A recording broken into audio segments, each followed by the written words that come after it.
welcome back. This is it. It's the last week, stage 3. Next 4 days are going to decide who's playing for the stage 3 title. Other things to note, I might make a video about this later, maybe not, because it might just come off as me complaining, but Brigitta's out in Season 10, and she's causing problems for a lot of people. Yeah, maybe I'll make a video and I'll talk about the core reasons of why she might need adjusting, and why I think she does need some adjusting. Let me know if you want that at all. But in this video, we're just going to talk about Overwatch League. We're going to talk about week number 5 of Stage 3. It all comes down to this. Matches go through Saturday, and then on Sunday, the top 4 teams will battle it out to see who gets the crown.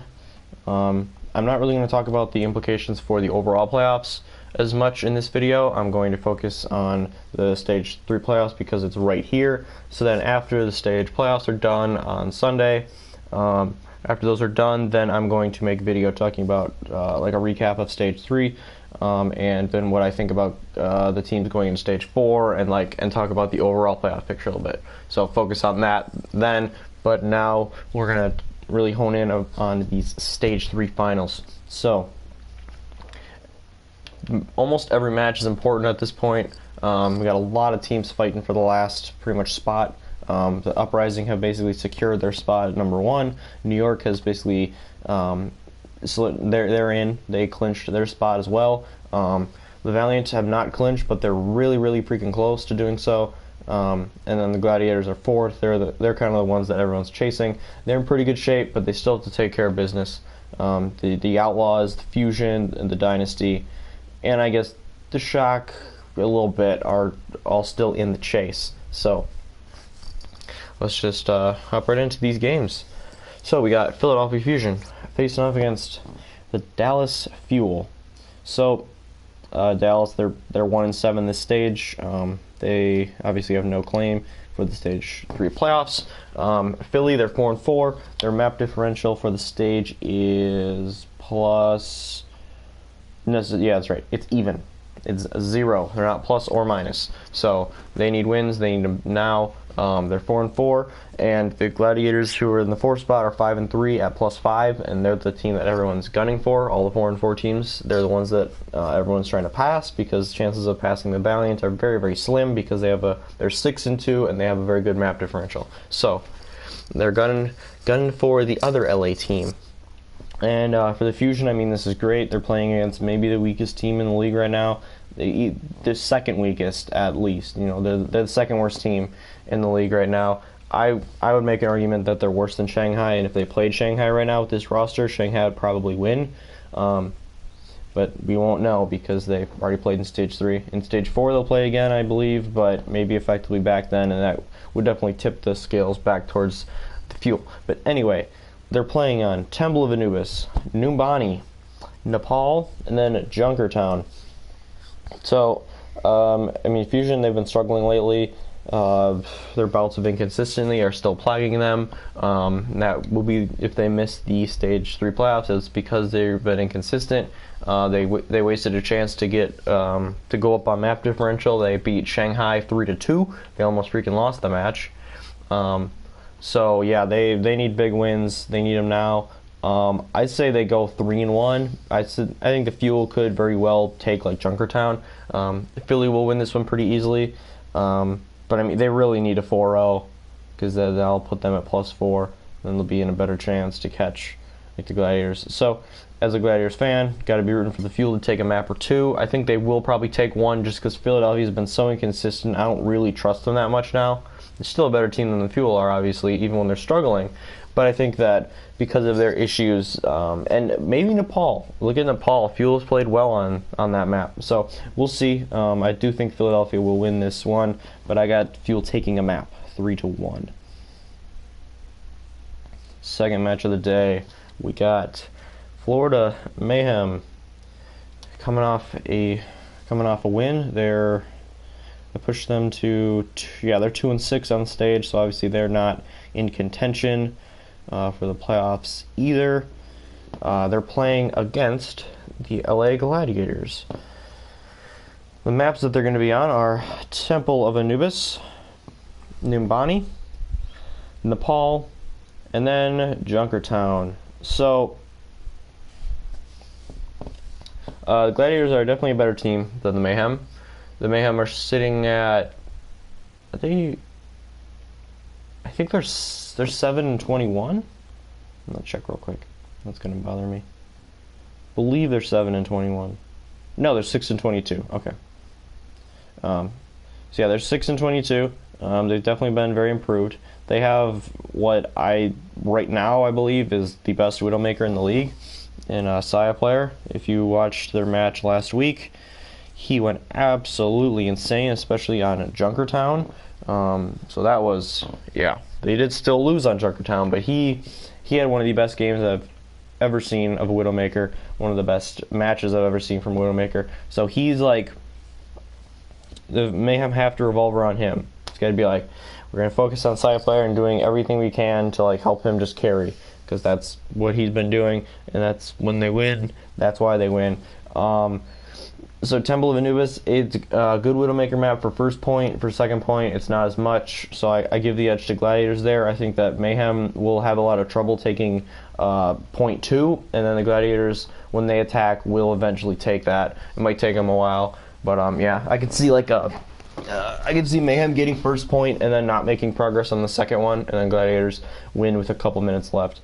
That type of thing, because the Mayhem have just I think their biggest problem, like, I haven't watched them a whole lot, but I've seen a decent amount of the games this stage, and they just have engage problems.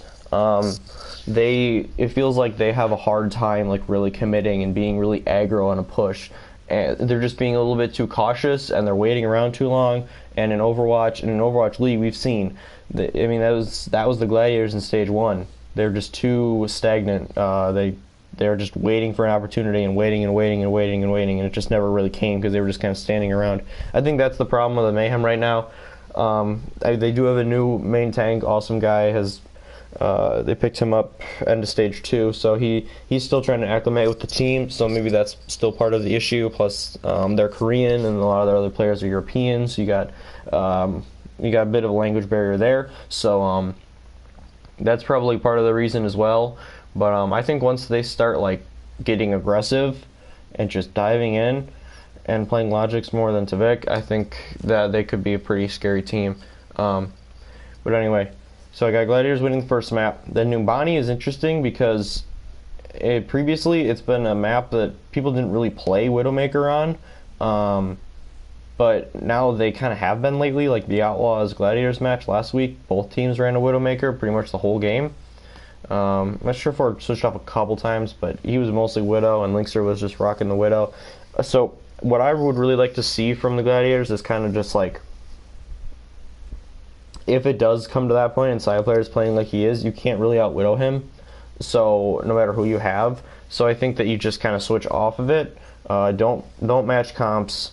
Just get something that's really bad for Widowmaker. Just like get really tanky. Just like have barriers and just like bodies on the point and just kind of steamroll it through, because Widowmaker can't really do much in that kind of situation. So I'd like to see them try something out like that. Gladiators are historically pretty bad in Numbani, so are Florida. I think Gladiators will take it though. They've been improved on this map, and I think that just their overall team edge will give them the win, especially because it's not the most optimal Widow map. It's not bad, but it's not the best, so I don't think Saya will be able to carry that hard.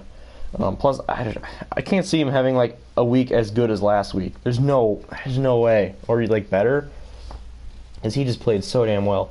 But anyway, going into Nepal, this is an interesting one. There's pretty much one Widow map on this one, where you go like Widow Junkrat on Sanctum, and pull out the Orissas and everything like that. So maybe Florida will be in good shape for that one. But for like the ones where they're going traditional dive, or if they want to run a Pharah, I like the Gladiators on those maps. So I think Gladiators will take Nepal 2-1 and take the series.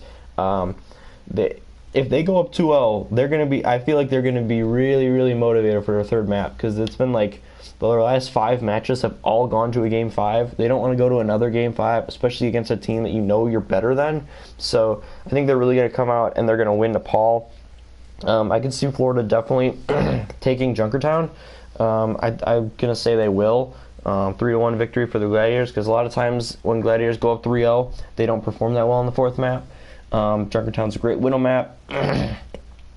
So I think Side Player will really be unleashed there. And yeah, I think that they'll take that last map, but Gladiators will take the series 3-1. Last match of today, we got the Houston Outlaws facing the San Fran Shock. So both these teams, they're 4-4 on the stage. The Outlaws have a significantly better map differential. They're at +1. They have the best map differential of the 4-4 teams. And the Shock are -4. So the Shock are in big trouble. That map differential really hurts them. They're suffering 4-0 losses to the Spitfire, I believe. They got 4-0. Yeah, they got 4-0 by the Spitfire. They got 4-0 by the Dynasty earlier.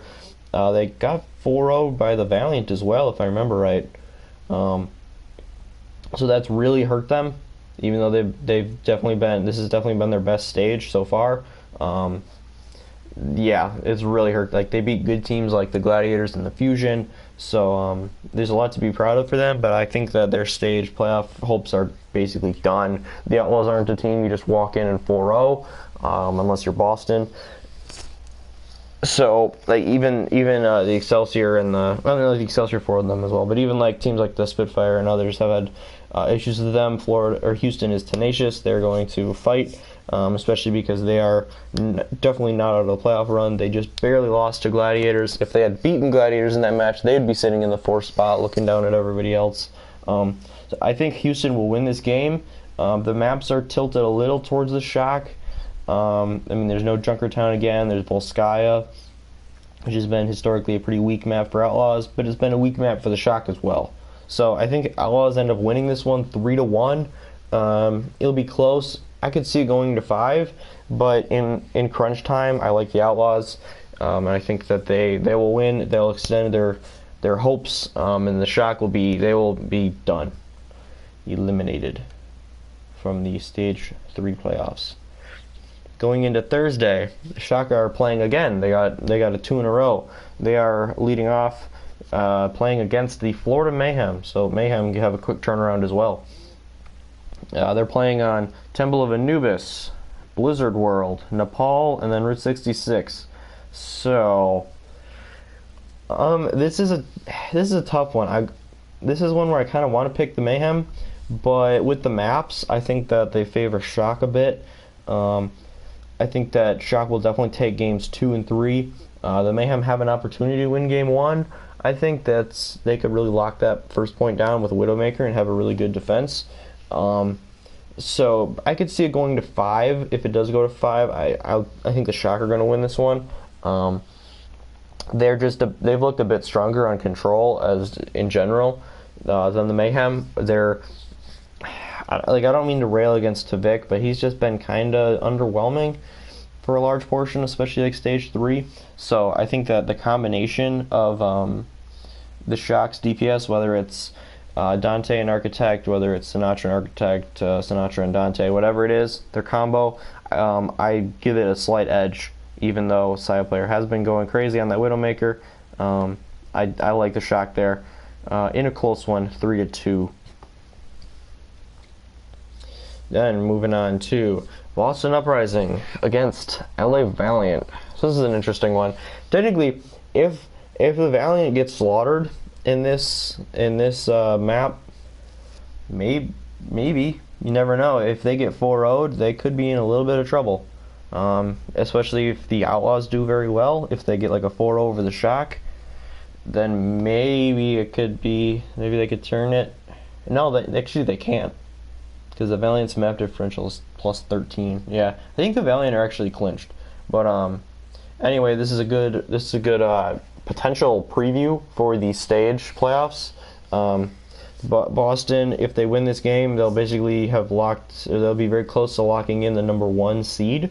And if they are the 1 seed, they get to choose their opponent. So if they have a really good match against the Valiant, and they say, okay, we really have the Valiant figured out, we want to play against them, this could be a very important game in determining that. Or if they barely beat them, they say, we don't really like how we match up with the Valiant, we're going to pick the Gladiators instead for a first match. So it'll be interesting to see what Boston does with that. They're playing on Temple of Anubis, Blizzard World, Nepal, and Route 66. I don't see Valiant winning this one. They've been shut down on Temple of Anubis lately, and Boston has been so good on 2CP. So I think Boston takes that one. Blizzard World, I think, is going to be very close, but Uprising will take it just because I like them on payload maps because their stall power is so good. The way that they can stagger in their players and keep them alive and just go one by one and just take a lot of time away from opponents is really nice, and I think that will give them a slight edge. In that one, map 3, I'll give that one to the Valiant. They looked good on control points. Boston's good on control as well, but honestly, if it's Striker and Mistakes versus Soon and Agilities, I like Soon and Agilities on control maps. They got a bit more versatility. If Soon can just kind of delay Striker on the Tracer, I think Agilities, if he's on Genji, he can just whip out those blades one after another and rack up the kills. Or if he's on Pharah, he can rain some justice from above. So I like them on that map, and then I think Uprising will close it out on Route 66. Not a whole lot to say about that one. I don't think that one will be super close. I think Uprising will finish that map, which is pretty rare for Route 66. And when you finish on Route 66, especially if you have some time, you're in really good shape to win, and I think they will. They'll take the series 3-1 and go to 9-0 on the stage. And the final match of Thursday, the Fuel. Again, lots of teams play Wednesday, Thursday this week.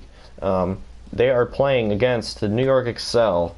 So, Temple of Anubis, Blizzard World, Nepal, and then Route 66. Yeah, we're seeing a lot of those maps. A lot of Nepal, a lot of Temple, a lot of Route 66 in these early matches.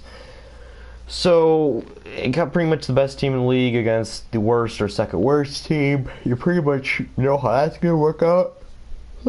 Especially, it's going to be very interesting depending on what happens with if the Valiant do manage to upset the Uprising. This will be New York's prime, their opportunity to take the number 1 spot away from them, because Boston, they're 8-0 on the stage. New York is 7-1.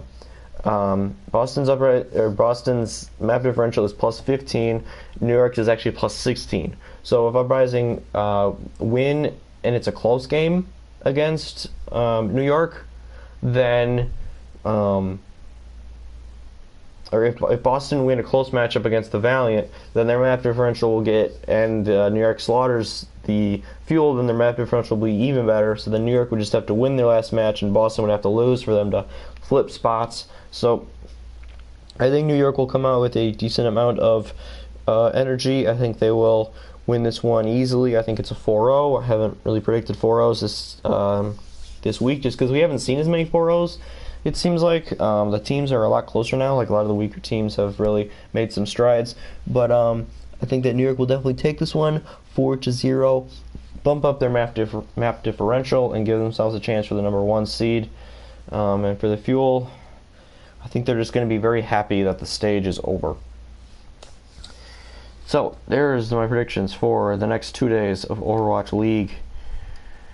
I mean, a couple of these matchups aren't going to be as important for the stage playoff, but they're definitely some very important ones. Like anytime Philly's playing, Gladiator match, Boston versus LA Valiant, the Shock versus Outlaws is an extremely important game. So, depending on how those play out, we'll see who's in position still going into the last 2 days of stage number 5. I'm super excited. I'm going to be cheering on my team. I'm going to be watching a lot of these matches. A lot of them should be very good.